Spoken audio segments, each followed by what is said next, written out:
Today is a very scary day right now. You're probably mortified by what you're seeing in the stock market. The stock market took a major dip this morning, and you probably woke up and looked at your portfolio and almost wanted to cry. Well, I'm going to break it down for you and let you know what's going on with the stock market and kind of let you know what to look out for. So, we're going to get started on the Black Financial Channel. Hit the thumbs up button. We're going to get started right now.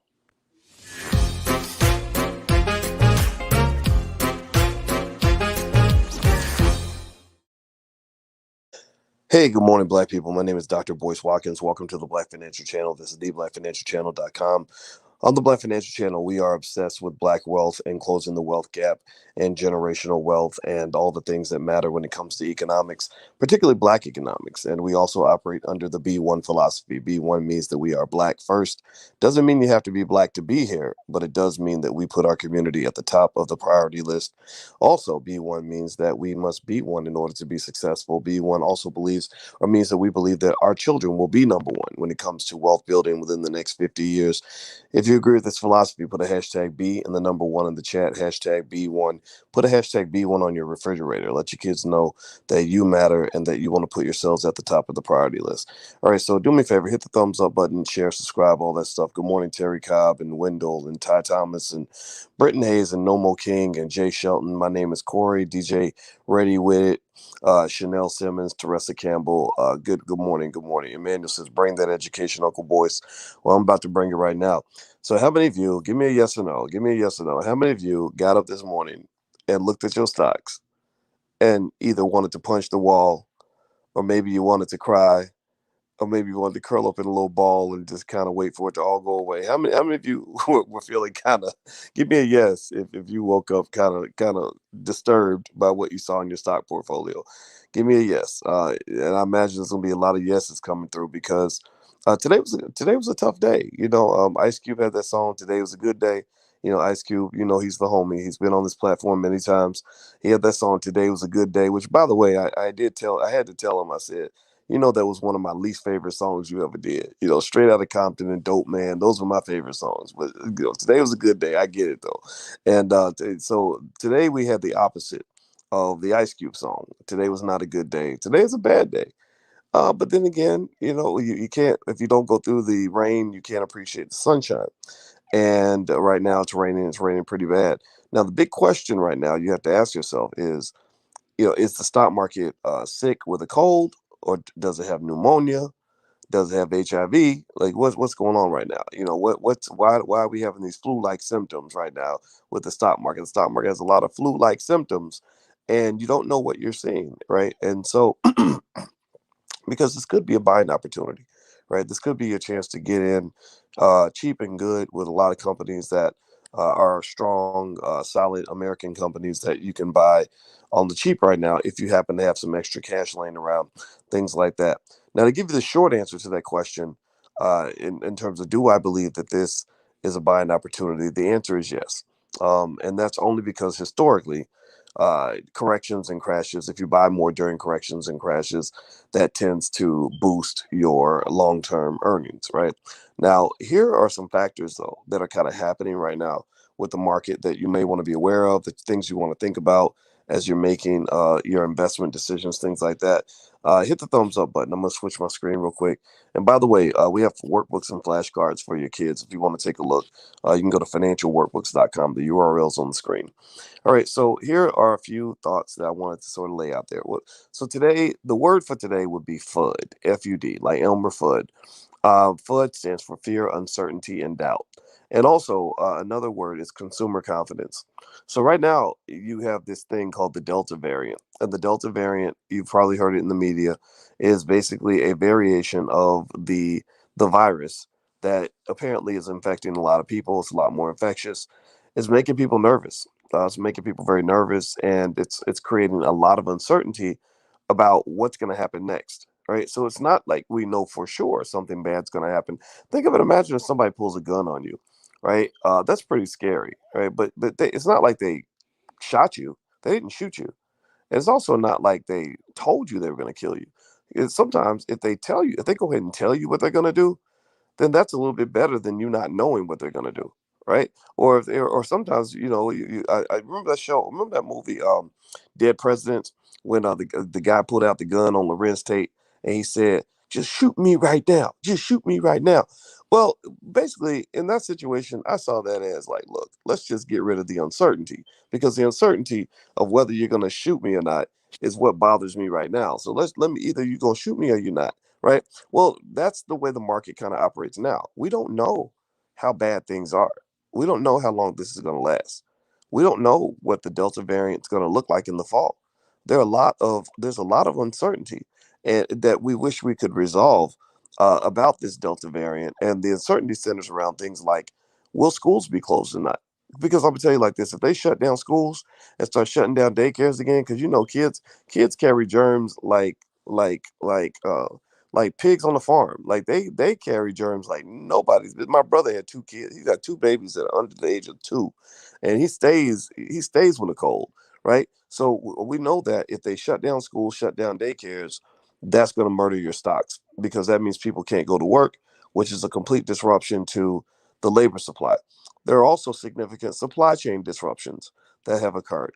A lot of the inflation that's been seen lately is driven by shocks to the supply chain, where you have a lot of people, that can't get, or companies that can't get their stuff. They can't get microchips. The microchip shortage is really the big one. That's the one that's causing a severe national security issue, a long-term national security issue. But then there's other stuff that just can't. Everything gets shipped across the world and all this other stuff, and all these disruptions to the supply chain may get worse because of the Delta variant. That's going to push up prices, which makes it harder to do business, which is going to hit your stocks pretty hard. Also, you have an issue over in the Middle East. OPEC, the Organization for Petroleum Exporting Countries, which is a group of countries that decide how much oil to supply to the world. They decided to ramp up the supply. So when they decided to increase the supply, right when it looks like there's all this economic uncertainty, when there might be actually a slowdown, is pretty disconcerting, because what that's going to do is, if you own stocks in any of these oil companies, you're going to get your butt kicked over there too. I'm sorry to those of you who own Exxon or Chevron or any of these other companies. Most of them got hit pretty hard. Also, over in the Reddit space, when you've got people buying these meme stocks, I've been mentioning to you guys for quite a while that I'm not a big fan of taking meme stocks seriously, and a lot of people got offended, rightfully so, because they think that people like me who come along with the sort of warning them about the dangers of an investment.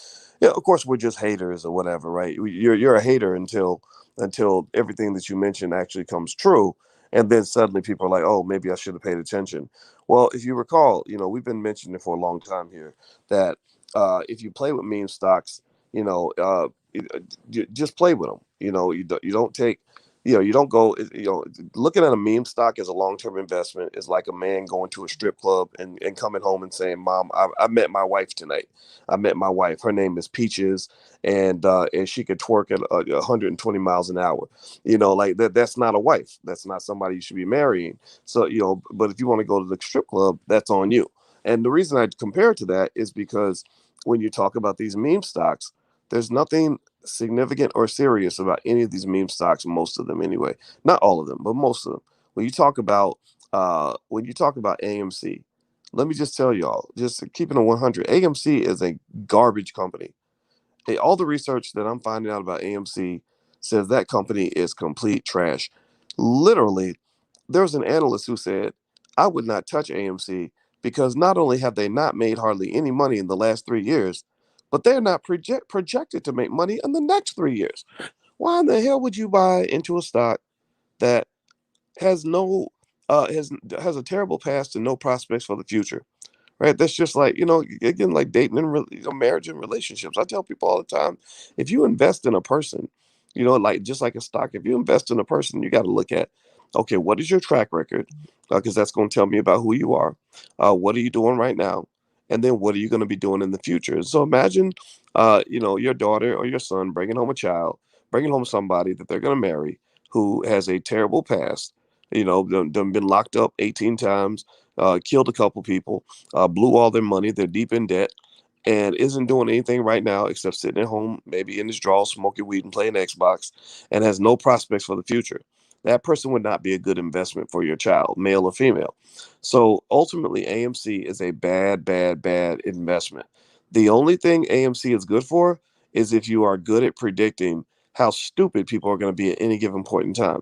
If you can predict stupidity, which stupidity is really hard to predict. Some stupid people, some of them are pretty predictable, but some of them, their stupid kind of goes in and out. But ultimately, if you look at AMC right now, go look it up, go Google it, go look up what the price has been doing. Those people have been getting killed financially, and all these people thought AMC was going to the moon.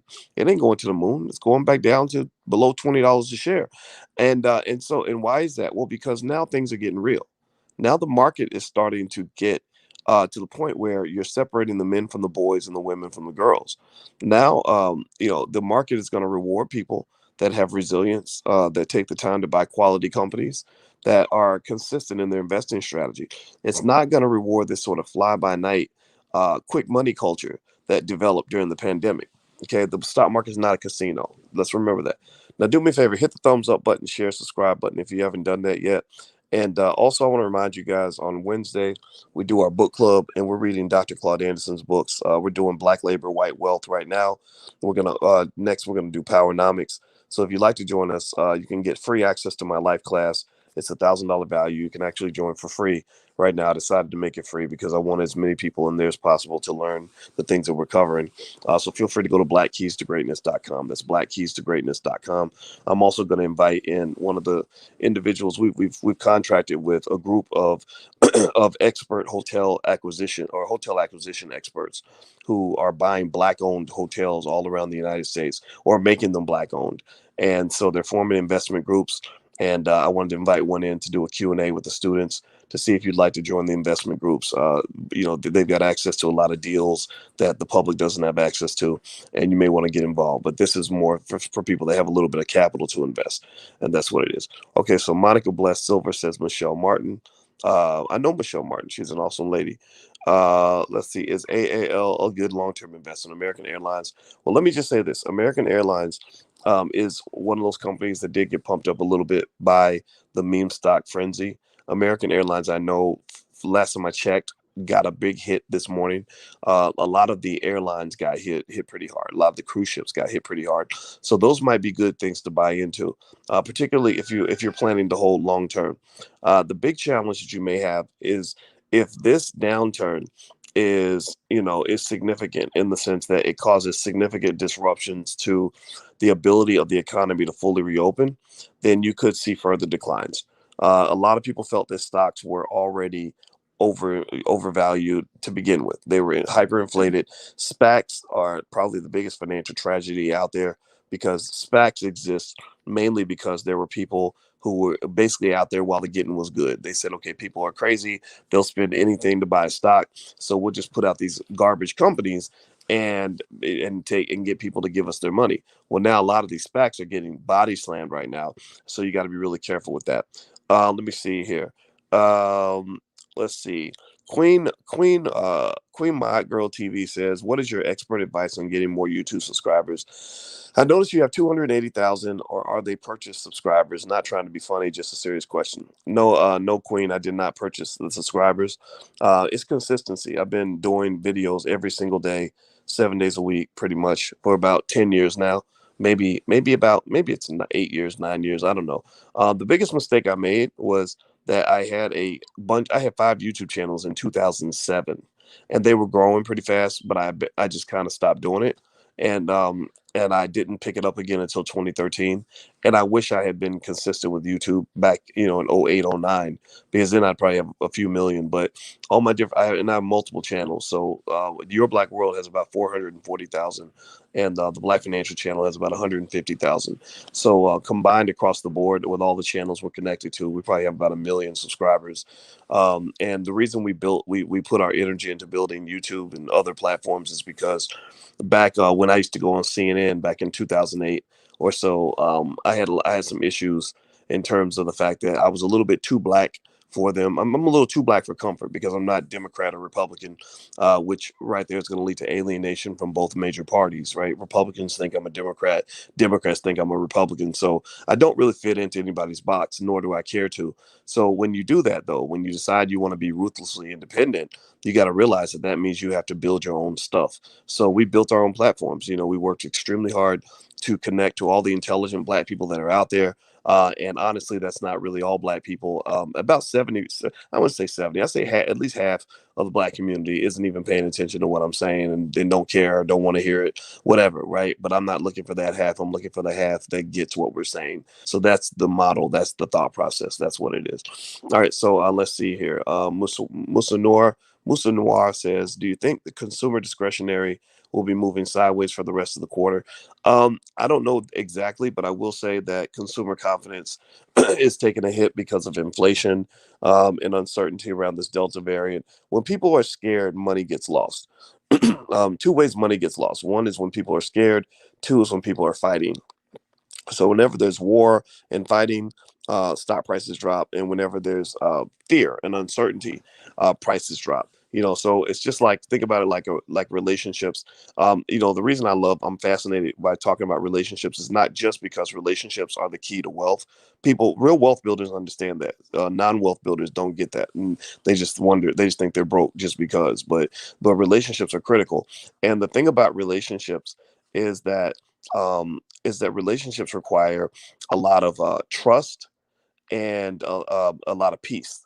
Like if you have trust and you have peace, then you can have a happy relationship, whether it's with a man or a woman or your friends or your family. If everybody trusts each other and there's a peace flowing through the family, then you can get together and you can make investments together. You can invest in each other. You can support each other because there's no fear of being traumatized or being harmed. But when the trust is gone, you're scared, right? So in a relationship, if you're scared, you're not going to really put your all into the relationship because you're scared of being traumatized. That's where you get the men that say, "Oh, these women ain't, screw, forget these women. These women are terrible, blah blah blah." And that's where you get the women who basically think, men are horrible people, right?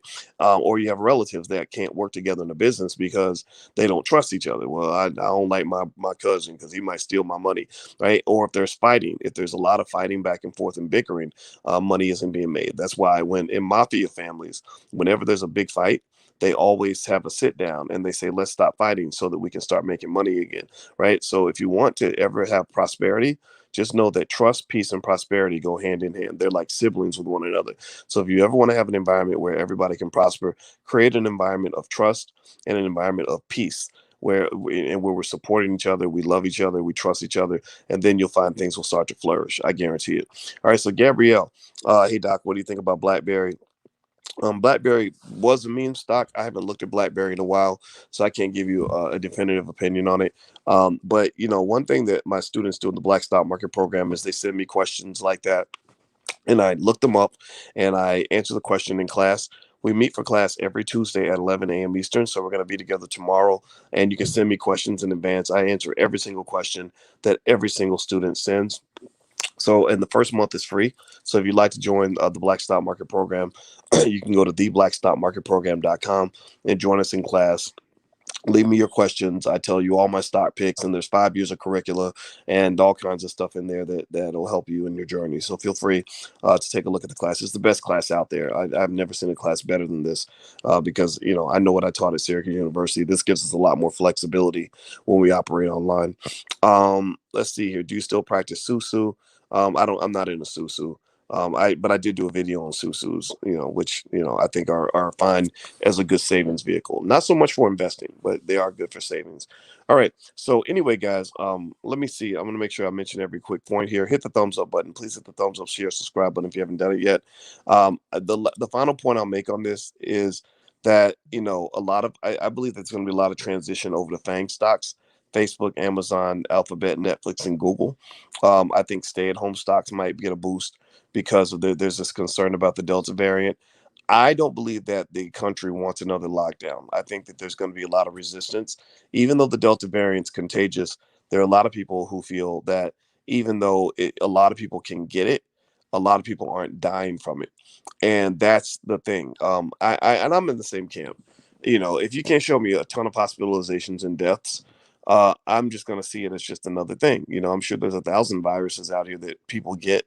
That the common cold is everywhere. Flus are everywhere, right? But we're not going to shut down the world over the flu, even though people die. Thousands of people die from the flu every year. Now, I know comparing that virus to the flu is not politically correct, and I agree with that. I know it's much more severe, but we've got a ton of shots that you can take, and medicines, and the technology. We've invested probably $100 billion or more into solving this one problem.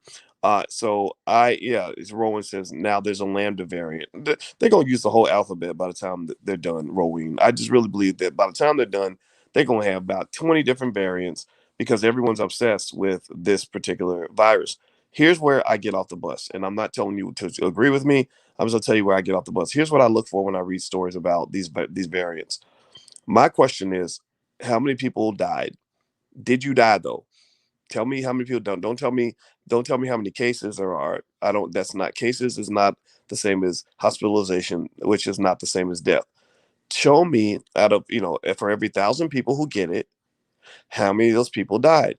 So if you tell me that out of every 1,000 who get it, 10 of them die, and half of them are over the age of 80, that's not gonna keep me from getting out of bed that morning. That's not going to keep me from going and getting on an airplane.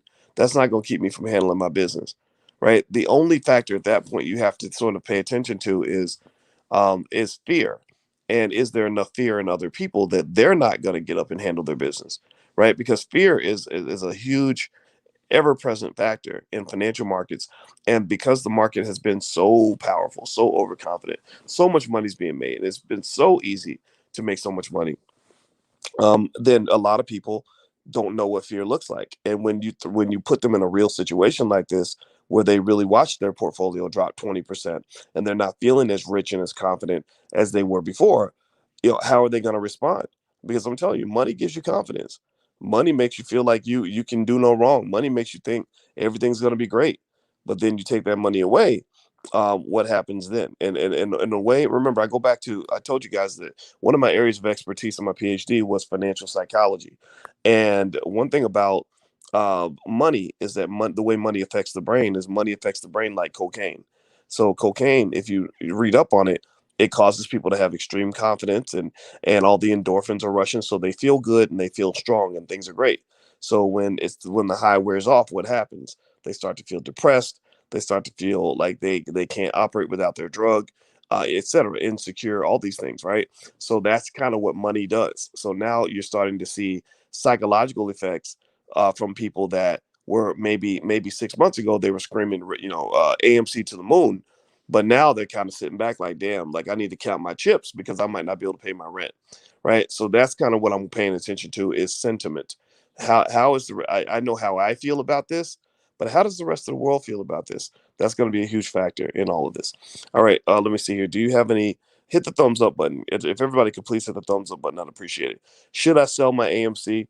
I'm not going to tell you what to do, Beat Man, but I sold my AMC. I messed with it for a while, and I made good money on it because I sold options on it. But then I decided to take my family money and do something better with it. Is it true that when you lose, it's like having withdrawal? Says Brandon. Yeah, kind of like dating a really pretty girl and then she dumps you, and then you're kind of sad. You feel like you're missing out or somebody took something from you. So yeah, you probably do have withdrawal when you lose money.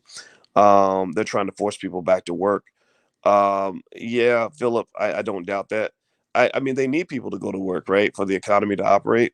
But people don't want to go back to work, and I've been telling you guys for a long time that I don't believe any black person. I believe that the best thing you could do for your children is to put them in a position right now where they'll never have to work for anybody, because they'll be incredibly happy. They'll be incredibly free. They'll get to live. It'll be like not working is like living three lives at once. It's like living to be 180 years old.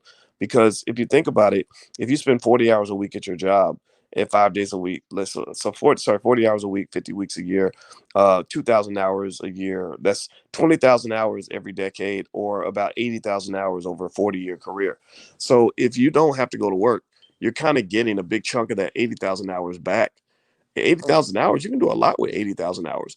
I mean, think about it. Most people spend more time at work than they spend with their own family, right? So if you can get your child out of their job, That's like the feeling, like, remember how good you used to feel when you got to miss school when there was a snow day, and then you get to stay home and you get to sleep in, and you stay up, and I remember staying up, and I would get up and I'll be able to watch all the TV shows I couldn't see when I was in school, like the Jeffersons and stuff, or go to the mall, and it's nobody there, and it's whatever, like that, like it was like a whole new world, right? So I personally think that working is something that should be optional for any wealth building family in here. Your children should see working as optional. And all of you have the option of doing that. If you don't know how to do that, and you don't know the first steps, take a look at my $5 a day investing program. If you have children that are under the age of 10, this can help you put them in a position where they'll be fine. They'll be free. So it's free. The book is free. It's an ebook on the $5 a day investing plan. You can go to the allblackagenda.com. That's the URL on the screen. Just take a look at the book. It's the math is straightforward. This is what I do. This stuff is easy for me. This is what I taught college students for 20 years. Um, when AMC moons, are you going to say you were wrong? Yes, I will. If AMC goes to the moon, then you know what I'm gonna do? I'm gonna sit back and just humble myself. I'm gonna have FOMO like a mug. I'm gonna sit back and say, my God, I wish I believed you and had bought AMC, because I'd have all that money just like you. So I'm not hating on anybody who loves AMC. I'm just telling you what I see. I can't apologize for the truth. Um, let's see here. Uh, wow. So okay, so Alfred says, "Wow, you sold all AMC, never in a million years, and you talk about setting a future for your children." LOL, what a joke. Oh God. Okay, Alfred. I wish you the best, brother. I hope you make a ton of money with AMC. But I will say to you, I'm not a fan of AMC. Now, I could be wrong about it though. I could be wrong. How about this? I will check in once a week, and we're gonna look at AMC and see where it is. I'm just going to tell you, I can only tell you about the results of the research I've done. And I've read analyst reports and looked at their revenue, looked at their debt levels. AMC's big problem is they have massive amounts of debt, and they haven't yet shown the ability to compete with all the streaming services. But maybe that's going to change. But I know that they are certainly opportunistic. They're certainly taking advantage of the fact that their stock price is high, because if you notice, they issue new shares every chance they get. So every opportunity they get to dilute the value of the existing shareholders, every time they get an opportunity to dilute your shares, they're doing it. Go look it up. Every time AMC sees the stock going up, they start selling shares. Right? They're like, these people are paying what for our shares? Are you crazy? So I'm not telling you. I don't want to hurt your feelings. I'm not trying to. And again, I hope that we can disagree and not be and not hate each other. But I'm not gonna sit here and tell you to go invest in AMC, especially since I wouldn't do it. Let me see. Hit the thumbs up button if you haven't done it yet. The BX says stop calling it a crash. It comes off as sensational nonsense. No, it's a pretty bad day today. That's not sensational, bro. I'm telling you. Right now the stock market. Let me see what's going on. Let me see where the market is right now. Hit the thumbs up button if you haven't done it yet. Let me see here. It dropped 500 points on fears of a COVID rebound. So does that technically define a crash? I got to go look up the specific definition of a crash. It's definitely in that correction territory.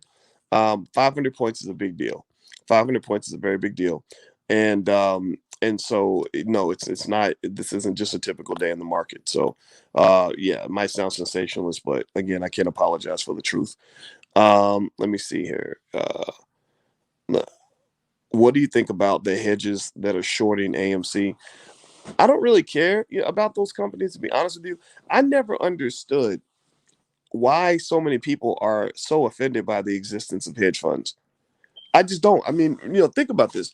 How much does the average Reddit reader think about hedge funds on Wall Street? Who taught them to just get pissed off because hedge funds are making money by shorting a particular company? What do they care? What do they care? There's thousands of stocks in the market that you could buy. Why are you so angry that they're shorting one company out of thousands, that you somehow feel like you want to put your money on the line to fight against that? Like, I think that whole movement of like, oh, we're gonna stick it to the hedge funds and give up all of our money to do it. That was artificially created, in my view. I don't even know where that came from. It was weird. It didn't make a lot of sense to me. So yeah, so Eddie says, stop asking questions about AMC, please. Yeah, you're right. Yeah, and I did have shares in AMC, but I'm done with AMC. I told you I bounced out. I also bounced out of Dogecoin. I messed around, and I reported to you guys what happened, and we lost money. The places I made money have been mostly in the solid companies with solid, a solid future and solid earnings. And that's where I'm going to go back to stability in my portfolio, because you're probably going to enter into a period. You're entering into a period right now where things are going to get very uncertain. Let me see here.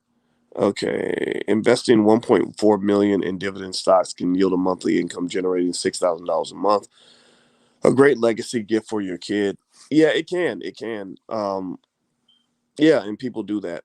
Now it takes a while to build a 1.4 million though, blank slate. So I think that if you're trying to teach your kid about wealth, I would actually focus also on teaching them things like entrepreneurship, in investing their extra income in stocks, and also owning real estate as soon as possible. Because what's been going on in the last 20 years that's caused wealth to grow in certain sectors is what they call asset inflation.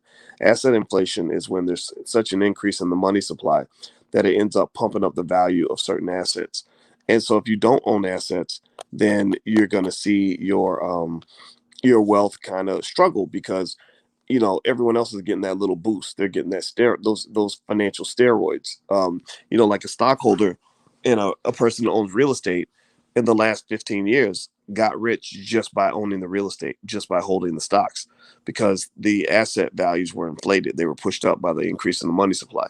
But if you were a worker who has no assets, who makes no investments, then you're kind of stuck. You're not really getting the benefit of the inflation. So in a way, it's kind of like everyone else is in a car where all they have to do is push a little pedal and they go 100 miles an hour, and you're trying to compete with them on foot. And even if a person has a raggedy car, you still can't outrun them on foot. You could be the fastest man on earth and still not be able to outrun even a raggedy car, right? So that's why asset ownership is really important, and that's why you want to teach that to your kids, because the hardest way to make money is actually working. My name is Corey. Says Doc, is the Black Business School membership and the Stock Options Masterclass together or separate? The Stock Options Masterclass is separate, and actually the URL actually is stockoptionsmasterclass.com. So feel free to go take a look. And it's a masterclass I did. One other thing is, if you do take a look at the Black Business School, everything has a 30-day 100% money back guarantee. So all of our students are happy, because the ones that are not happy, if they email us, we will make it right. And if you want a refund, will give a refund. The last thing we want is for anybody to invest in what we're trying to do, and not be happy. And so that makes us different from other universities where you can't take your college degree back and say, cancel my student loans, I want a refund.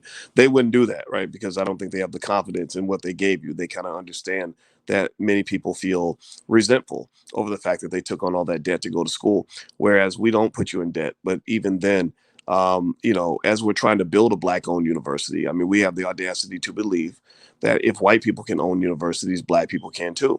So the Black Business School, I left Syracuse University, the faculty, in order to start the Black Business School, because I wanted to have a Black-owned university. I wanted all of us to have that.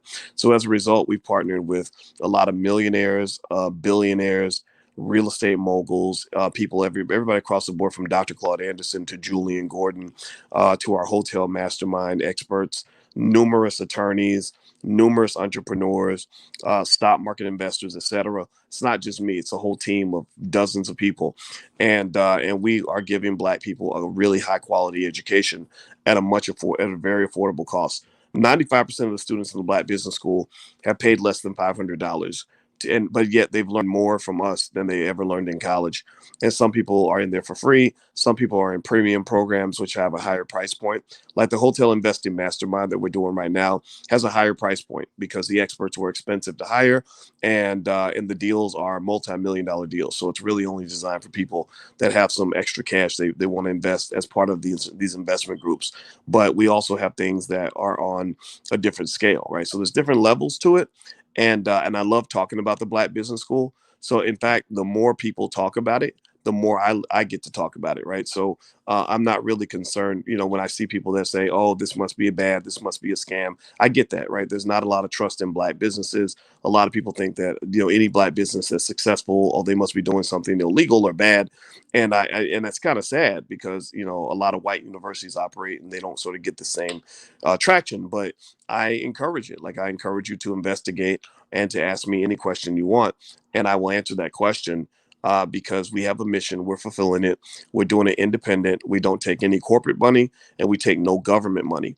And so we've built all of this, and we have thousands of children that are under the age of 10 who have a financial literacy level that exceeds the average college educated adult. And if you're a student in the Black Business School, please say something in the chat so other people will know exactly how great this is. Like, we're not just sitting here, yapping about it. I have a real PhD in this stuff, and I cooperate with other PhDs and other lawyers and experts to build something that I think is pretty great, and it's going to be around for the next 500 years, as far as I'm concerned. I put it in my will, in my estate plan. Actually, I have millions of dollars that I'm going to leave when I die, and though that most of that money is going to go to the Black Business School to continue the legacy. Willie says, why not start a brokerage? You can help a lot of people. I don't want to start a brokerage because that's not something I'm interested in, to be honest with you. It would take a lot of work.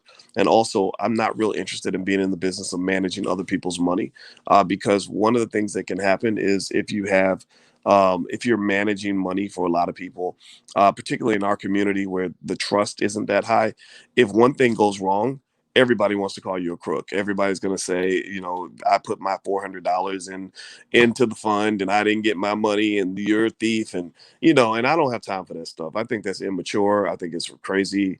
I just, so there's a lot of weirdness that happens around, when you try to build Black businesses. And that's why Black businesses don't prosper, because they're growing in what I call bad economic soil. And that bad soil just comes from all the people that are determined to see Black businesses fail, that will go out of their way to sabotage a Black business and say nothing about a white business. Like, won't you check all their videos? They have nothing to say about white businesses, but Black businesses, it's like, that Negro, blah, blah, blah, blah, never met you, never did an investigation, never actually went and checked out the product, never actually checked out the company, none of that. It's just a jealousy thing. It's literally crabs in a barrel. It's like, I'm mad because you guys are making money and I'm not making money. And I know a lot of people deal with that, not just us. Earn Your Leisure, I'm sure they deal with that. I'm sure that the Black World Order and all these other groups that are doing really great work deal with that type of stuff. So we're not alone, but really, I actually think it's a good thing when people talk about it, because it's like, for people that really want to know, I say, yeah, come on in, do a free membership, give it a try. Just, let us know what you think. If you're not happy, the best we can do is say, if you're not happy, email our team. We have a whole team of people sitting there waiting to find out if you're happy. And if you're not happy, they will give you a refund. So there's no risk on you whatsoever.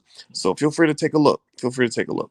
All right. And by the way, that's our kids program, blackmillionairesoftomorrow.com. We built a whole Black business school for children in real estate, entrepreneurship, and stock ownership. So if you're interested in that kind of thing, feel free to take a look at that program. It's a very good program. Thousands of kids have been helped with this program. Okay, so let me see here. I'm white and I support Black business. Good, good. Yeah, well, just another thing too, a misconception is, not being Black does not mean that you can't come into um the Black business school. It's just like, because I'm Black, that doesn't mean I can't go to Notre Dame University, even though Notre Dame is an Irish Catholic school. They let anybody in, but they also let you know what their priority is. Their priority is that, that Catholicism is important for them, right? And so, as long as you don't disrespect Catholicism, you can go to Notre Dame, right? And the same thing is true with the Black business school. As long as you don't disrespect the cause of Black people, and understand what our mission is, understand the urgency of our work, that we're solving the racial wealth gap, which actually is very easy to solve. It's very easy to solve the racial wealth gap. you know, as long as you respect that, then you can come in.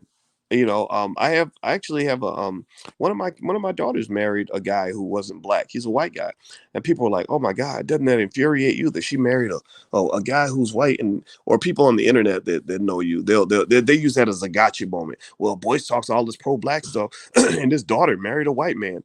Well, first of all, I don't know about y'all, but where I come from, you can't pick who your children choose to marry. That's the first thing, right? I couldn't tell her like you cannot marry this person or you must marry that person. It ain't 1608. Like you can't do that. But then second of all, I had no problem with this kid because he respects our family. He respects who we are and what we represent. He didn't come in with white supremacy, saying by basically saying, "Hey, I want you Negroes to come work for me." Then we would have had a problem. I don't hate white people. I don't hate anybody. I just don't want you telling me what to do and trying to control me, and oppressing me. You come in oppressing me, then we have a problem. But if you come in and you show respect and you kiss the pinky ring like he did, and he came in, he knew who was boss. He knew that this was our family. He knew we were running things. He wanted to be like us. He wasn't asking us to be like him. And I think that's really important to understand. As you're building a black business and you're building black wealth and you're being pro-black, why you got to walk around with a lot of hate in your heart? You don't have to hate anybody. Why would you? I mean, that to me is a sign of weakness anyway. That shows that you're kind of a white supremacist because you care deeply about what white people think about you. No, instead, love yourself. Just love yourself. And if anybody comes in and tries to control you or enforce white supremacy on you, you could just say, no, get out of my face with that stuff. So that's kind of where the ideology is. I don't get enough opportunities to really talk about it. Sometimes I do, sometimes I don't. But I think it's important to kind of lay that out there so those who understand it can kind of actually hear it. So anyway, Songbird says, I'm interested in the Black Business School. However, what proof can you produce that you are in fact a millionaire? Can you show a redacted tax form or something? That's a great question, Songbird. I honestly don't like revealing my financial situation to the public. I just don't because what happens is you have a lot of people that think that you're bragging and showing off. And also, I'm just generally not a materialistic person who defines himself based on how much money I make. The money I make is really more of it's more of a reflection of the values I carry as a man. It does not define me as a man. I all if you don't believe me, there's not much I can really do about that because I'm not one of those flashy guys who's going to be showing everybody my tax receipts and check stubs and all that. Because I've told you all 1,000 times. One thing that I think might make us a little different in terms of wealth discussions is I don't want you all to think of money as the be all end all. I'm not teaching you all this stuff so you can go buy a new Ferrari and make it rain at the strip club and buy Air Jordans, every time you want to or whatever. No, I'm really kind of explaining these things to you so you can actually have the freedom and the power that comes with economic strength and security. And so effectively, money is not the destination. Money is the tool to reach the destination. The destination is your happiness. The destination is being fulfilled. All I can say, and again, if you choose not to believe me, that's okay. I really, honestly, when you get real money, you don't want everybody knowing how much money you have. I actually really enjoy it when people try to say that I'm broke. I mean, on the internet, they list my net worth and somehow they figured they had a number that was actually not too far off. But they list my net worth on the internet on Celebrity Net Worth. I'm on there somewhere. I don't, and I don't. I wish it wasn't out there, but it's out there. Whatever. But the truth of the matter is that at the end of the day, you can verify the things that I'm talking about. Like I have a real PhD in finance. Instead of verifying how much money I have, why not go verify my doctorate? Go read my dissertation. My dissertation is available on the internet. I graduated from the Ohio State University under the guidance of Professor Andrew Caroli, who's now, I believe he's the department chair of economics at Cornell University right now. David Hirschleifer, Jayanta Sen were also on my dissertation committee, and you can go check that part out. I think that's more relevant than what's in my bank account. I just don't have an interest in really telling everybody how much money I have because it just feels tacky and flashy and weird. And I'm the guy honestly who makes fun of those rappers who run around, wearing their money on their neck and showing everybody how much money they have. That to me that's like a woman that walks around with her breasts out and her booty out, because she doesn't have anything else other than her breasts and her booty. All she's got is her body, right? Don't get me wrong. There's nothing wrong with having a nice body. My wife has a great body. Her body, my wife, if she wanted to be a stripper, she could have been a stripper. If my wife wanted to be a trophy wife, she could have been a trophy wife. She was that beautiful. She's beautiful now, but she was gorgeous, really gorgeous in her 20s and 30s and all that, right? She could have done that, but she chose not to do that. she's a professor. She's like, no, you got to know my brain before you get to the booty, right? So you got to come correct. Like you got to, so with when it comes to the money thing, I don't want everybody in my financial business. When I was dating, I didn't want every woman to know how much money I had. No, I need to know what kind of person you are. You need to know Boyce first and like him before you get access to any of the stuff that Boyce may have. Because I can smell a gold digger from a mile away. And believe me, when you have money and you have status and you have power and you're traveling all around the world giving speeches for $10,000 a pop, and, and then okay, and then actually financially okay with turning down those speeches because you just don't feel like doing it. You have women coming from everywhere, and because a lot of them smell money and they smell all the things that they're attracted to, and that's okay. That's very natural, actually. Biology says that women are naturally attracted to men who have wealth and status and power and all these things. So I don't have a problem with that. The issue though is, can you also see the things that matter? Are you going to eat your dinner before you get to the dessert? Because some people jump straight to the dessert, right? They jump straight to the woman's booty and don't get to know her soul, her mind, and her brain, right? Some women jump straight to a man's money and don't get to know him as a person. Obviously, women like that are not quality women in my view, because those are the women that are going to dump you as soon as your bank account gets low, right? And that's not somebody you want to try to go through life with, because life can be difficult. You need somebody that's got some strength and integrity. Anyway, so let me keep going. Um, let's see here. Ingrid says, "Don't worry about how much money Dr. Boyce have. Go make your millions." That's true. Right? That's a great point. Somber says, "You speak of critical thinking skills, right? I think my question is very fair and intelligent." Yes, it is. And I'm not at all criticizing your question, Songbird. And I hope I didn't hurt your feelings or anything like that. Who knows? Maybe that triggered a couple thoughts in me. But it's really, really true. Truth is, like, I mean, I don't like even proving that I have money. I just will say, yeah. And the people that come and work in the Black Business School, most of them are very financially secure. Like the hotel investment group, they've they can show you they've done multi-million dollar acquisitions. There's a guy who did a whole master class on how to get government grants. I got to go see if that curriculum's still available. This guy literally did like $1 billion in business with the government. It was kind of crazy. So there's a lot of people out there that there are a lot of successful Black people out there. And the other thing too is, remember, like, if we go to a white university, if you go to the University of Texas or something and you're learning business from a business school professor, you don't say to the person, well, show me your bank account and then I'll believe that you understand anything about business, right? You don't do that, right? You would just say, okay, well, this person obviously must be qualified because they're teaching at this university. So I kind of, want to get away from, things like that. Like, I'm a professor, I'm a scholar. That's what I take more pride in. The money's easy. It's easy to make money when you have the knowledge that I have. What's your thought on the company Square? I think Square is a good investment. I like Square. Square has good long term power. Um, let's see here. Hamza says, "I don't know if that's making fun of them or just spotting." Okay, yeah, you talk about the rappers. Yeah, rappers. Yeah, I think that's what's interesting too, is that you live in a society, a capitalist society, where people just worship money, and in a very unhealthy way. And one danger of that is that, if let's say I'm a white supremacist, right, and I want to control Black people, here's what I do. I go get the most ignorant, most self-destructive Black person I can find.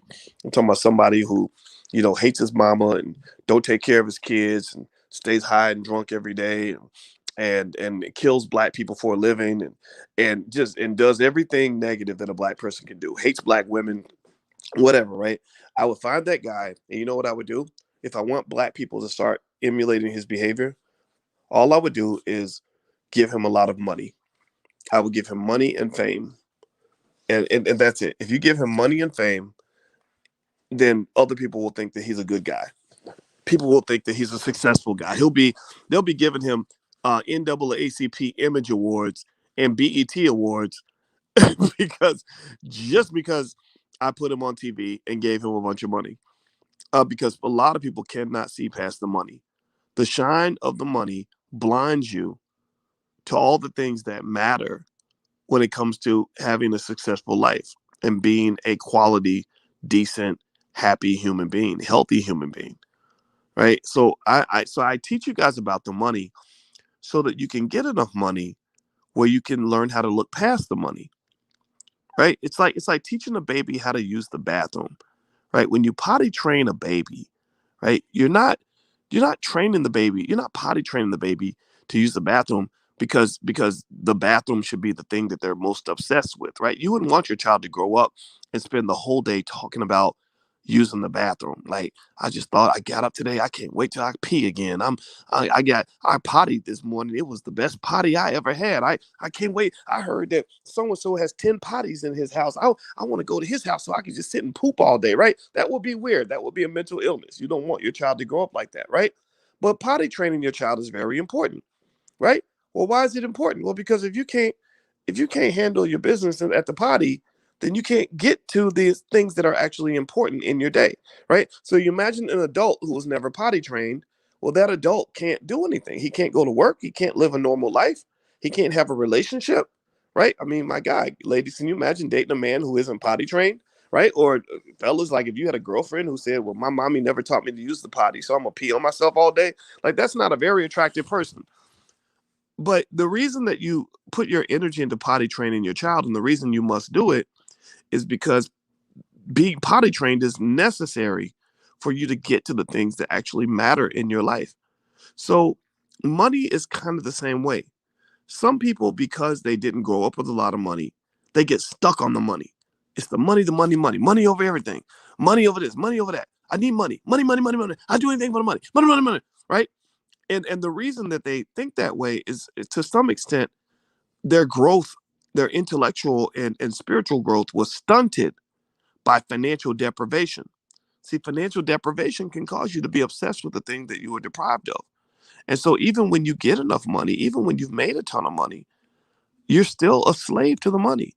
Money did not liberate you to focus on the things that matter in life. Money just made you a bigger slave. And so, we have a lot of $100 million slaves in our community because they're still stuck on the thing that they used to be obsessed with because they were deprived of it a long time ago. So I talk about money not because money's important. I talk about money because I want you to get to a point where money's not important, where your happiness is important. Like, money allows you the freedom to pursue your happiness. When I talk to my daughter about money, I tell her, I say, look, we're going to get you enough money so that you can do what's going to make you happy. So if you realize that going on a vacation is going to make you happy, you can do it, and money isn't going to stop you. A lot of people can't pursue their happiness because they don't have enough money to do it. If I want you to have enough money where if you realize that you want to help your sister, to overcome her personal struggles, and that sending her $1,000 to get it done, writing the check ain't gonna be nothing but a thing. When you have money, the beauty of having money is that you don't have to think about money. Do you follow what I'm saying? Give me a yes to let me know you get what I'm saying. I'm getting a little deep here, a little philosophical. And I'm not trying to talk over anybody's head. So if I am, I apologize. But I'm not going to dumb it down. I'm not out here trying to be ignorant and typical. I'm trying to actually help you understand things on a deeper level. Let me I'll use my wife as an example. My wife does not care about money very much. My wife is the first person. She's a social worker. My God, right? I'm the financial guy. I'm okay with capitalism to some extent. I don't believe I'm not a complete capitalist, though, to be honest with you. But I talk about money and stocks and investing, and she thinks that's the most boring thing in the world. So my wife is the first one to say, well, money's not that important. Money doesn't matter. Who cares about the money, right? And I just told her one day, I said, the reason that you have the luxury of saying money doesn't matter is because you've never been short on money as an adult. She never went through that. She grew up, super poor. She grew up in Gary, Indiana. And I mean, like you know what it is a black kid in the hood. You go to the skating rink and your mama gives you like $2 and it costs $1.50 to get in. So you so you can't buy the chips and the drink. You got to pick chips or a drink at the skating rink, because your mama couldn't give you that extra dollar. Like, that was her upbringing. That was mine too. She probably had less money than I did as a family, but our family struggled too. I remember lights getting cut out. Roaches didn't scare me because there were roaches around. Whatever, it was what it was. Things like that. And so, but as an adult, she was taught by her father and her mother to have the values that are conducive to economic preservation. She was never taught to be flashy. She didn't chase material things, Birkin bags, and all that. She didn't care about, necessarily being around men who had a bunch of money. She was kind of taught as a woman to go make her own money, right? And through education and just basic financial responsibility. Buy a house as soon as you can, max out your 401k. The little things that we should be doing if we want to have economic security. So she did all that, right? So she accumulated a decent amount of money on her own. We got together, again, because people on the internet, for some reason, some people became obsessed with our relationship, and they were saying a bunch of things that they had no ability to even know, right? They never met us before, but they were speculating. They speculated. Some people speculated that she got with me because I have money or whatever. And the reality is that she had her own money. She's a full professor. She has plenty of wealth on her own. But I told her, I said, the reason that you don't think money is important is because you um, made yourself financially secure enough that you don't have to think about money when you're making decisions with your life. Also, you were smart with how you selected the men that you chose to affiliate yourself with. She was not a person that would marry a financially irresponsible man. Some people will marry somebody just because they look good, even though their whole life is a mess. Some people will marry somebody because the sex is good, even if that person is making a long string of terrible decisions that are going to ruin their life. They're in it for the short-term gratification of the high of being with somebody that they're attracted to, without thinking about the long-term pain that's going to be caused when this person makes one stupid decision after another, right? So so when she met men, she was approached by all types of men. The dope boys that had big money. She was approached by the NBA players, who had money and 6'8" and whatever. She was approached by the smart guys, the smart nerdy guys like me. She was approached by a lot of different types of guys. And one thing that she picked in her ex-husband and in me was both of us are financially responsible people. And I don't think that was accidental. And I said, so you just made good choices. You invested your money. You wouldn't tying yourself down to financially stupid men. And so you've been financially secure. So that's why you have the luxury of saying money does not matter. So my point is to say that if you want to look at sort of the trajectory of the way I talk about economics and the way I teach, is I want you to have the luxury of being in a space where money doesn't matter. But that's really going to require you to have a value system that is almost completely disconnected from the value systems of mainstream society. Most of mainstream society, in terms of the messages that are consistently given to Black people, are absolutely horrendous. I mean, absolutely horrendous. If you want to see an example, go watch the BET Awards. My God. I mean, if you want to talk about just promoting like all the wrong stuff, all the wrong mindsets, right? Everything that's going to keep you unhappy and broke and dysfunctional and stressed out and miserable and oppressed. That's what they do. They are an oppression factory. They mass produce Black oppression at an epic industrial scale. And so many people take that in and they internalize that. And then when they're oppressed, they have no idea how it happened. They literally don't know. Because, well, why is that? Well, because they haven't taken the time to slow it down and look at what messages you're consuming. So that's all I would just say to you guys is like, look, I mean, the answer's out there. The solutions are right in front of you. Everything that you want in terms of what it takes to have a healthy family, a healthy body, a healthy mind, a healthy bank account, all those solutions are right there in front of you. The reason you might miss them is because some of them are not very popular, because Black self-destruction is at an all-time high. It is as popular as as Popeye's chicken, right? And literally people are taking it in and consuming it on a daily basis, and it just makes it hilarious to watch when you're sort of I laugh and cry at the same time because a lot of people just don't get that. So anyway, doctor, the word is propaganda. Yeah, I think that's a good word. Kodo Cotton. By the way, hit the thumbs up button. Hit the thumbs up button. And allblackeconomics.com. That's where you can get a free copy of my book. It Takes a Village to Raise the Bar, A New Paradigm for Black America. The book is free, so feel free to go to allblackeconomics.com if you'd like to take a look at it and read it as a family. It's a short read. The stock market's going down at the moment, says Chris. Yes, it is. Yes, it is. Oh my gosh, what the hell? Songbird says, what makes the black businesses better than other financial products? Warren Buffett basically said all the things you were saying for free. On the business index funds don't sell. Well, Songbird, that's a legitimate question. What I would say that makes our work different from standardized financial education is that all the models. Remember, when you have a PhD, you don't read books, you write books, right? We're not here to regurgitate ideas from other people. We actually are able to take those ideas, dissect them at a molecular level, and recraft them to make them applicable to specific use cases that you're not going to find in a textbook. So a lot of the things that we talk about in terms of not like I'm not a finance professor who happens to be black. I'm a black man who happens to be a finance professor. So everything that I break down for you, all the models that we put together in the Black Business School, which again they're patented, trademarked, we own these models. These are designed specifically to solve one problem, and that's it. That one problem is the racial wealth gap. That's it, and not just to close the gap and make us equal. We don't even believe in equality. We believe in black excellence. We believe in black people winning the race, not tying the race. You don't run a race to tie. You don't play in the Super Bowl so hoping that you can tie the other team. We run the race in order to win.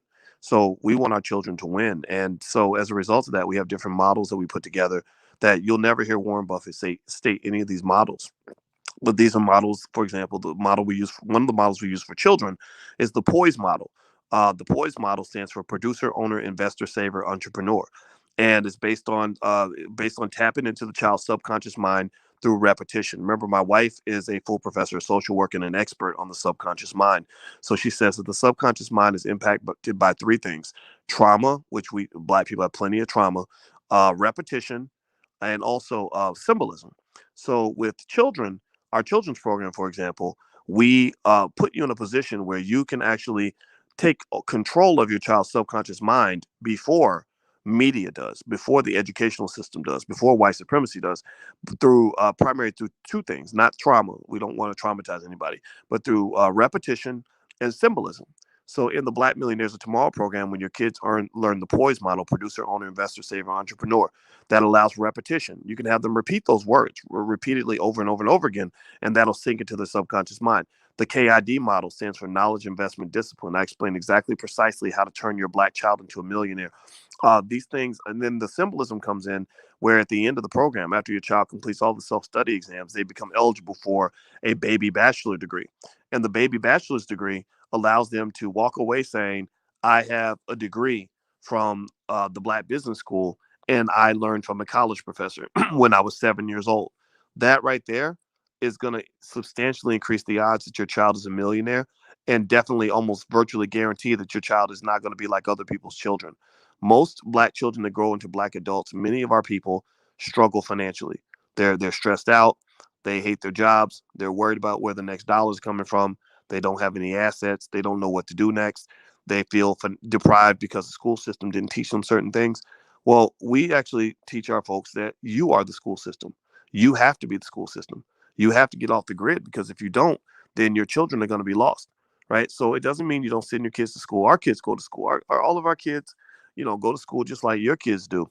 But when my kids come home, I teach them things. I put together models specifically for my 10-year-old daughter to help her understand all the things she needs to know to be incredibly successful. So, for example, we have something we call the PPP plan. Like I said, remember the PPP loans? She said, yeah. I said, well, the PPP plan for success is persistence, preparation, and practice. Persistence, preparation, and practice. That's how you're going to be successful. And that model is specifically designed for my daughter because I think she can be the next Tyler Perry, except better, obviously. So I talked to her about Tyler Perry's business model and how you can't sort of do what white people do and just go to a bunch of, when you become an actress, singer, dancer, and all these things she wants to do. I don't want to see you in line at auditions where you're competing against 300 other girls trying to get a role. If you learn how to make your own movies and write your own plays and do your own productions and fund your own operations, then you can make yourself into the star. You can make a movie and make yourself the star. So we talk about everything from business to how she can be the best in the world at what she does as an actress and as a singer, and how she can also have the freedom to pursue the things that she wants to pursue in life, right? So the idea of the Black Business School is we're not the white business school in blackface.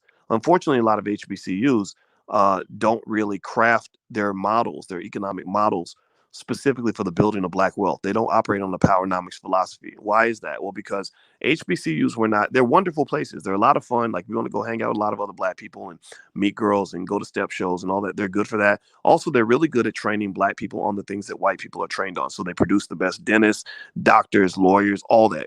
No disrespect on that whatsoever. But here's where they come up short. Where they come up short is that the reason many HBCUs exist, remember, a lot of HBCUs are named after white people. Howard's named after a white man. Spelman's named after a white woman, right? Now, why would Spelman and Howard be named after white people? Well, the reason these HBCUs are named after white people is because they were created by white people in the image of white people. They were they were designed to give Black people the opportunity to learn the skills necessary to go and work for white people and to build white-owned companies. I'm not disrespecting them. I'm not attacking them. But that's why they exist. Go look it up. Go do the research. They exist because they want to produce more employees for Procter and Gamble and for Goldman Sachs and for Merrill Lynch. That's what they do. That's what they do well. What they were not designed to do is to build the Black community, right? They were designed to give Black people the opportunity to leave the Black community to go to the white community so they can build wealth alongside white people. And so, because that answers your question, that answers a question that many of you may have, is how can we have all these HBCUs, thousands of Black college graduates, thousands of Black politicians, thousands of Black celebrities, and still have Black wealth going down? Wouldn't you think that if you have all these so-called successful Black people, that your wealth would be going up, right? That's like you taking your medicine every day, and you're like, I keep taking the medicine every day like I'm supposed to. In fact, I double my dosage, and the more of the medicine I take, the sicker I get. How is it that I keep taking the medicine, I keep getting sicker? The more of this medicine I take, the sicker I get. And then one day somebody comes up and says, oh, I read the label. You're not taking medicine. You're eating poison. We're going to get you on new medication. So that's what we're doing. The Black Business School is new educational medication so that you can actually get well as opposed to continuously getting sick. Because we don't know everything. I don't know everything. I don't proclaim to know everything. But one thing I do know, and I hope you can agree with me, give me a yes in the chat if you can agree with me, is that what you've been doing to this point has not been working. What you've been doing to this point has been an epic failure, a miserable, horrible failure. I mean, really. So, I just will tell you guys, like, if you don't change the model, it ain't gonna work. So, I wanted to deep dive on and answer that one question about what's the difference between what we do versus what a Warren Buffett talks about. Oh, there's a world of difference, because I don't. Every time I talk about wealth or think about wealth, I'm thinking about it within the context of one key problem: how do we get Black people where we need to get economically? You look at the black male cannot get the same economic education as a white male. Why? Well, because the Black male does not have the same life experience as the white male. The Black male does not have the same opportunities as the white male. The Black male does not have the same access to capital as the white male. The Black male does not have the same support for his ventures as the white male. The Black male has a whole different set of realities to deal with than the white male. So when you educate your Black son economically and you train him the same way you train a white boy, don't be surprised when it doesn't work, because he ain't white. He's not white. One example: Black people have a much harder time getting capital than white people do. White people can go and they can say things that I've never heard a Black person say, like, I borrowed $300,000 from my Uncle Fred. How many Black people can go borrow $300 from their Uncle Fred to start their business? Do you know a lot of Black people who can do that? Who got an uncle, they can go, hey, Uncle Fred, I want to borrow $300,000 because I have a great idea. No, I know most black people I know can't even borrow $3,000 from Uncle Fred. Uncle Fred might be in jail right now. Uncle Fred might be cracked out. He might be an alcoholic. Or at the very least, Uncle Fred is a regular working guy who can't imagine coming up with $3,000, $30,000, or $100,000 in loan for your business.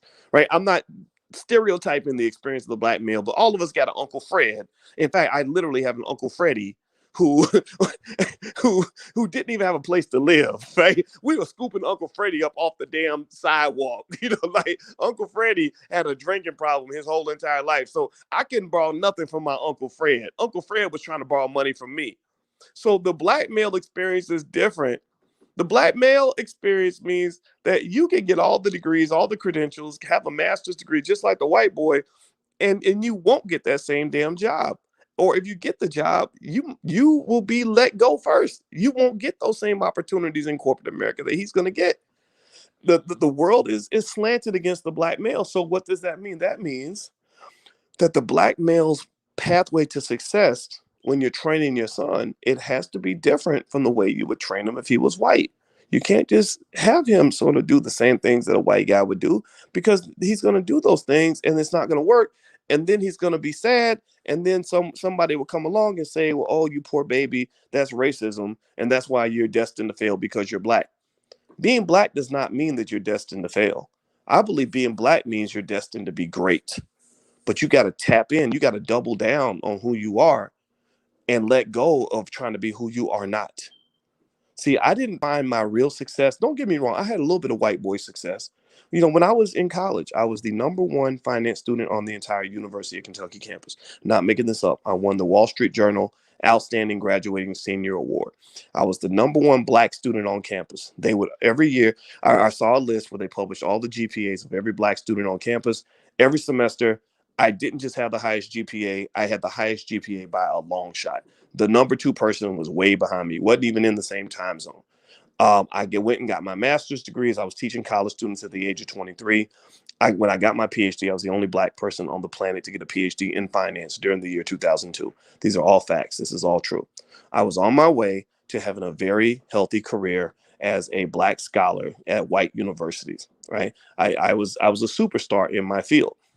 But here's the thing: the racism never went away.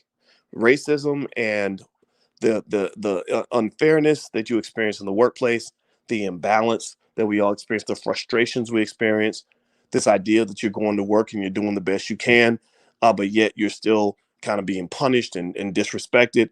That I felt that even at the top. I was very surprised. I said, wait a minute, I have all the education a person can have. I have more education than damn near everybody I've ever met. I've worked harder than everybody I've ever met. And yet I'm still dealing with the scourge of racism, and it was pretty terrible. And so I got to Syracuse University, and it was just a horrible experience. I'm surrounded by all these white people. I'm trying to do black stuff, right? I'm trying to do what a lot of people do. A lot of people come in and they say things like, hey, I want to be I want to be the first black whatever, and I'm going to go in and change the system from the inside out. You know what I'm talking about? Many of you have heard that, right? That's what you're encouraged to do. So I was kind of thinking that way. Like, if I get in here and I do my best and I kick butt, then they're going to have to promote me. No, they don't. They don't have to promote shit. They don't have to promote you to anything. They owe you nothing. They don't have to do anything for you. And then here's the other thing too: when they discriminate against you because you're black, you have no recourse. You're not gay. You can't go to court and say, well, they wouldn't hire me or promote me because I date a man, right? You're not a white woman. You can't say like, oh well, I went to work and I think he looked at my booty and now I deserve $10 million. Like, you can't do those sorts of things when you're black and you get discriminated against. They just say, so what? We've been doing this for 400 years. So you don't have any recourse. And they don't owe you a promotion. There's no point where you're so good that they have to promote you. That's what we think. We think that if you just show up and you just kill the game and you show them how smart you are, that they're just going to give you that promotion because now they're going to realize how smart a black person can be. And that's just kind of fool's gold in my view, because they already know how smart you are. They already know how great you are. And that might be exactly why they don't give you the same opportunities. You really think when you go up in that company that's never hired a black person in the last 50 years, pay attention now. You really think when you go up in this company that ain't hired a black person since the 70s, you really think that you're going to be the first smart black person they've ever seen? Really? Seriously, give me a yes or no. Like, really? It's like, you really think you're the first smart Negro? Like, you don't think your daddy, your mom, your grandmama, you don't think they were smart too? You don't think they showed up ready to go? They had more discipline than us. 50 years ago, black people had far more discipline when they were on this stuff because they had no margin of error. You got at least a little bit of margin of error. They had no margin of error. So they were on top of their game just like you were.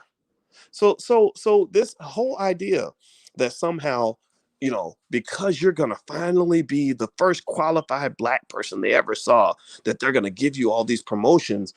That's kind of a silly way to think. That's like, what that makes me think about? It makes me think about those relationships where anybody ever had a relationship with somebody where they tell you that every ex-boyfriend or ex-girlfriend they ever had was a complete dog, and that every person they've ever dated has hurt them? Has anybody ever had a relationship with somebody like that? And then maybe you're silly enough to say, well, all the guys before her used to hurt her. They really hurt her. They let her down. But I'm going to do different. I'm the first guy she could ever really trust. You ever been in that experience where, or you think you're the first woman that is gonna really treat him the way he deserves to be treated because all those other women were bitches, right? You ever hear that, right? Well, that happens in relationships, right? And then you find out that it's not them that's the problem. It's the person. It's not that they're exes that's the problem. The problem is the person you're dating. The problem is them. The problem is that every relationship they have, they write the end of the story before the story even begins. So every relationship they're in is going to end tragically because they've got these deep-seated issues that go all the way back to childhood. But because black people don't want to get no damn goddamn therapy, we want to just carry that around like a damn spiritual STD. So you have people that have these spiritual and psychological STDs that are infecting other people, and they don't want to deal with it because they don't want to go to get therapy to get that shot of penicillin that they need in order for their spirit to be right. So you fell for the trick. A lot of people do. Don't feel bad. A lot of us do, right? So to me, when I think about a lot of these corporations that will claim to love diversity but have a horrible diversity record. Syracuse University, when I used to teach there, like now they're starting to talk more about, since Cornel West went through his thing at Harvard and Nicole Hannah Jones went through her thing in North Carolina, they're starting to talk about the racism in academia and what black professors go through and all that. And I'm reading the articles. I'm like, yeah, I went through that. Oh yeah, I understand that. My wife is reading the article. Now, mind you, she actually became a full professor of social work, which is very rare. It's very rare for even white people to become full professors. So she was able to break through the system, but she sees the racism loud and clear. She sees how her university treats black people. She also sees the fact that they're on their entire campus, they only have one black male professor. Out of hundreds of professors, only one is a black male. He's not even African American. So that's a clear pattern of racism against African Americans. So we understand this. We've seen this. So here's the thing. When you're analyzing something like that, you have to see it for what it is. You have to understand that, that when they tell you, like, oh, well, the reason we don't have any black people is because we can't find any qualified black people. No, the reason you don't have any black people working for your company is because you don't hire qualified black people when they come knock at the door. Like, that racism, that systematic racism is very clear, it's very real, it's very deliberate, and there's not much recourse. Right. So again, if I was sitting down with Joe Biden and Joe Biden is trying to tell me that Black Lives Matter or they want to do a Juneteenth holiday, I say, no. How about you create clear federal law that allows people that endure discrimination on their job to be able to sue and to get the same treatment that they would get if they were white women, right? Give them the white woman privilege of being able to sue for $10 million, $100 million and get paid every time these companies discriminate. So when you talk about economic models, this is the point I was getting at, right? And I went on a little bit of a tangent to explain that because I think that, when you're talking about these systems, you have to understand that the only solution that will work for black people is one that is specifically designed for black people. Systematic racism is the virus, and you need a cure. You need an antidote that is going to be specifically designed for the DNA of your experience in this country. You cannot simply do exactly what white people are doing and somehow solve problems that are only unique to black people. And so when we created the Black Business School, that was our objective. Our objective was to say, how do we dig deep into exactly what Black families and Black people are experiencing, what the Black man experiences, what the Black woman experiences, what the Black child experiences, what the Black senior citizen experiences, what Black families experience, all these things, and come up with specific solutions that will allow you to solve those problems so you can find your way to not become equal to white people. There's nothing magical about white people. They don't have fairy dust coming out of their asses. So stop comparing yourself to white people. I don't even like using terms like equality. I don't care about that. But to actually make us our very best, because I believe that when we are truly excellent, when you're talking about B1 families, I mean, some of y'all got stuff going on in your families where I'm looking at your kids. When you tell me what you're doing with your kids, I'm thinking, oh, yeah, that kid's going to definitely be a millionaire. See I want to see a scenario where when you specifically apply the solutions that specifically work for you, your children are the absolute best they can be. They are the absolute best in the world. And Black people become as recognized, B1 people, B1 Black people become as recognized for our ability to develop industry and wealth as we are for our ability to dribble basketballs, throw footballs, twerk, and rap. Right? I want as much respect as we get for twerking and rapping and hairstyles and whatever else that people think is important. I want us to get the same degree of recognition for our children's ability to just build wealth. And that's going to be interesting, because that's going to be a whole new set of problems. Your grandchildren's problems will be, they're going to have haters to the ceiling. If you ever um, if you ever want to have a lot of haters, go out here and really start winning. The Jewish community is winning. That's why they have so many haters. Don't get me wrong. Sometimes they do stuff that's ridiculous. The stuff they're doing to the Palestinians is unacceptable. But one thing that people do is they look at that little community, they say, my God, how did 2.3% of the entire American population get to the point where they own damn near all the banks, where they're owning all the media outlets, where BET is run by the Sumner Redstone family. I believe they're from the Jewish community, Viacom. That's all of that, right?